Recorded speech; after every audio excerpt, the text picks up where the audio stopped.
Last year, I stood at Trans Pride and I said that we hope to meet Simon Harris, that we hope to meet him, and that when we do, there's a number of things that we were going to tell him. We were going to tell him that it wasn't good enough that there was a 3-year-long waiting list for hormone replacement therapy. We were going to tell him that it wasn't good enough that we had no surgery options in Ireland for transgender people. We were going to tell him that the mental health services for trans people and for the country as a whole are completely inadequate. And you know what? This year we did meet him.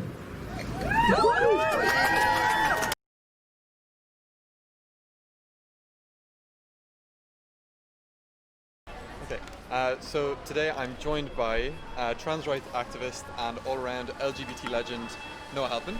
Noah, thanks for joining me. Thanks for having me. It seemed only appropriate to be filming at a location just around the corner from an LGBT landmark, only the George, Dublin. So fantastic. Right, so Noah, so just to get started, I just want to talk about the current situation in terms of trans rights. So what is it like for people at the moment in terms of services? What do people have access to?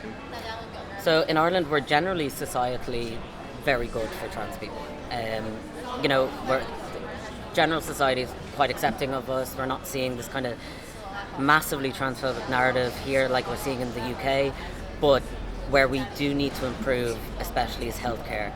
So the access to healthcare and the pathways to healthcare for trans people in Ireland is extremely poor, and that's across the board of every type of healthcare that a trans person might need. So currently in Ireland, the National Gender Service is the main place that will provide hormone treatment.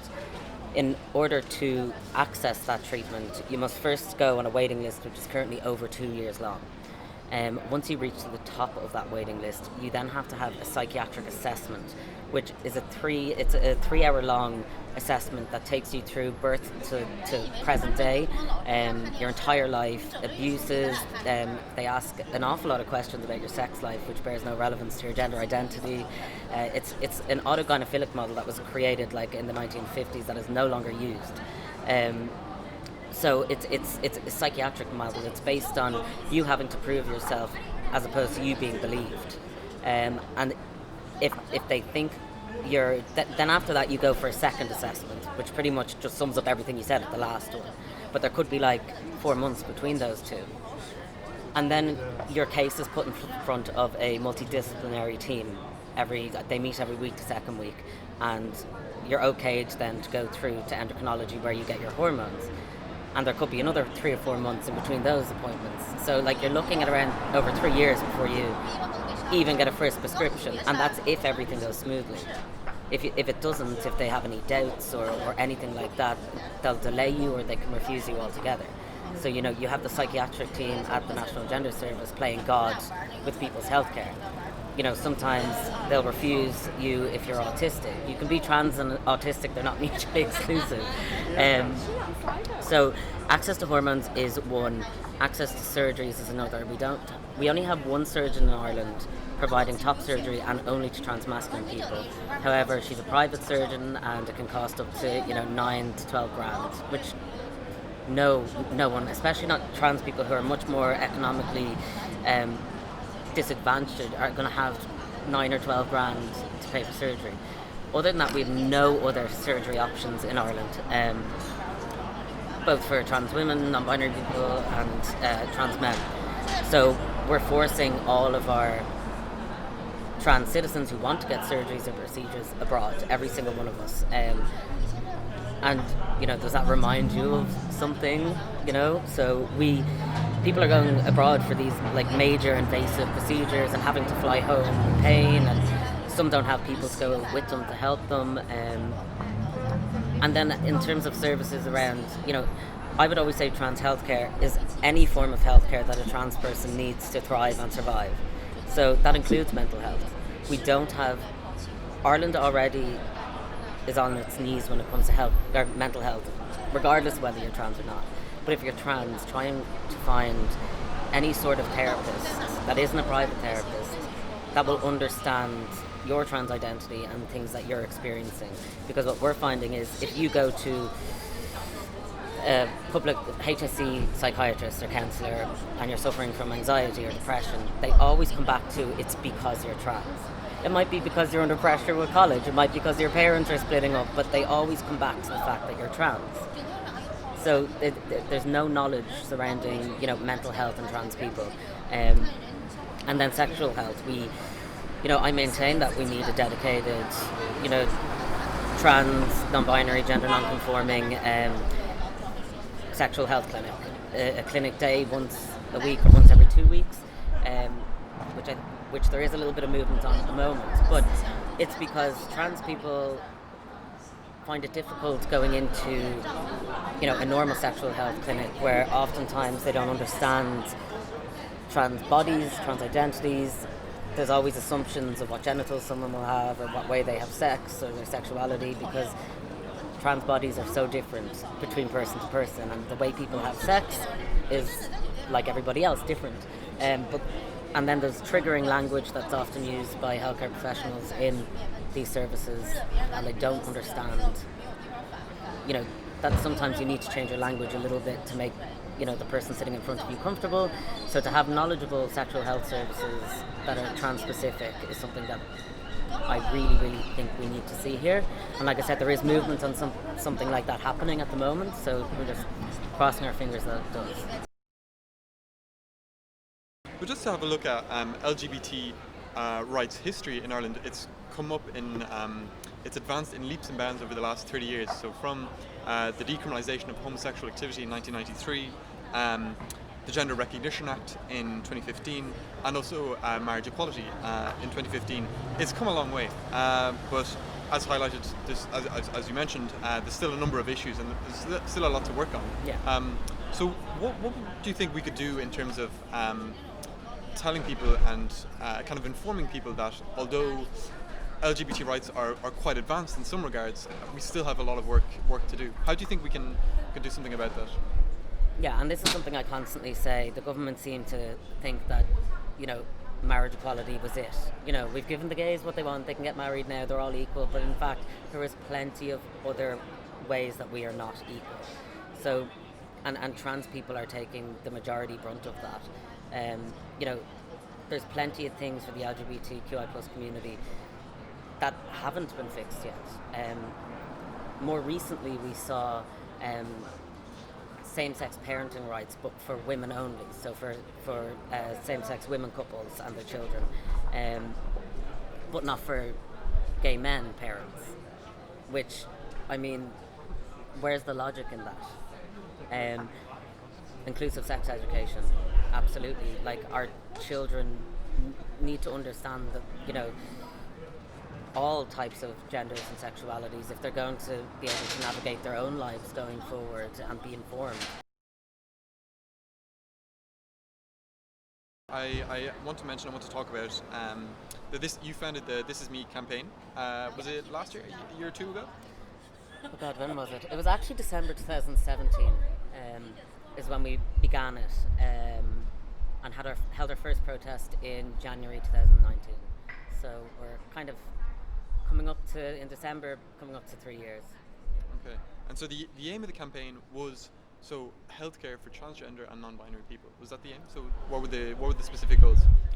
So our specific goals were to fight for safe, accessible, best practice, person-centred healthcare for all trans and non-binary people in Ireland. Some of our main goals were, and still are, bringing Ireland up to date with international best practice standards of care, with the WPATH model of informed consent. That is still our goal, as well as improving surgery options for trans people in Ireland, mental health and sexual health also. And we're still trying to do that. We've gotten, we've had some achievements, but the grand scheme of things is the model of care that needs to change. Okay, I know what you mean. And so what's the response been like for the campaign? So obviously, I know in 2019 actually, as far as I know, you organised a sit-in in the Department of Health. How'd that go? Yeah, we kept that very quiet till it happened. Yes, we decided that, the Minister for Health, Simon Harris at the time, had promised us a meeting multiple times through multiple channels, and it just never seemed to come to fruition, no matter how many times we asked and how many times he said yes. We decided that there is only so much political niceties you can play before you have to get, before you have to get that little bit more radical. So we decided to do a sit-in with the Department of Health, myself and 3 other trans people, and another friend of ours as an observer, an independent observer. So we went in and we told no one about this. It was all very, very hush-hush. March 2019, we went in at about 9 a.m. and asked to see the minister. Just very casually went up to the desk and asked, can we see the minister? As you do. And they said, do you have an appointment? And we said, no, but we should have. And they said, well, no. They got very confused and they're like, well, no. And as I was talking to them, the 3 other people I was with went and sat on the floor, and it's kind of then they knew exactly what was happening. They told us that it wasn't possible, that of course we won't see the minister, and I said, well then get me a time and a date and a location for when I can see the minister. There was a lot of back and forth. They were told that they called the guards, they were told that we'd be forcibly removed from the building, and we were very calm and just repeatedly saying, you do Peaceful what protest. you have to do, and we will do what we have to do. And that was what we kept saying.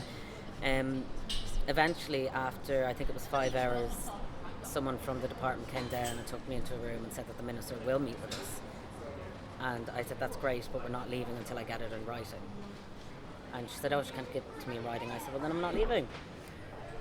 Lo and behold, 20 minutes later, I had an email with the time, date, location to meet with the minister. And at that point, we said, thank you very much, and we just walked out of the building. It worked. Fantastic. Sometimes you have to get radical. And how did the meeting go after then? What was the minister's response? Simon Harris was extremely receptive to what we were saying. And I did not believe for a second that he ever knew what was going on, because the Minister for Health only knows what his aides tell him, what they think he needs to know. So I knew he didn't know what was going on. So I didn't go in angry. I went in to educate him and tell him, this is what's happening under you for trans people. And I explained the process of trying to get healthcare for trans people in Ireland. I explained the questions that are asked to people in those psychiatric assessments. And the minister genuinely was shocked. He was genuinely disturbed by, number one, the questions that you're asked. And he was angry. And he agreed with us that, if this is the case, of course, he was only hearing it from me, so he had to, look into it first. That he wants to do something about it, and he said that he would go off and do his own research, and we would meet again the following month. And he kept to his word. He went off, he did his research, and we met again the following month. To which he said, I was hoping that this wasn't correct, but it is. What I'm going to do is I'm going to set up a national transgender steering committee, and I'd like you to be my ministerial appointee on that committee. I accepted, and that committee kind of involved different kind of national clinical leads in different areas like endocrinology and things like that, HSE officials, Department of Health officials, 2 members from TENI, and then myself as Simon Harris's representative. So we continued to touch base as we went, myself and the minister, and then COVID happened. Okay, so that's where we are now. So the committee's been set up. And has concluded. The minister heard your issue, heard your concerns, and was receptive to them. But still, you're still waiting on the system to change for the reform to be brought in.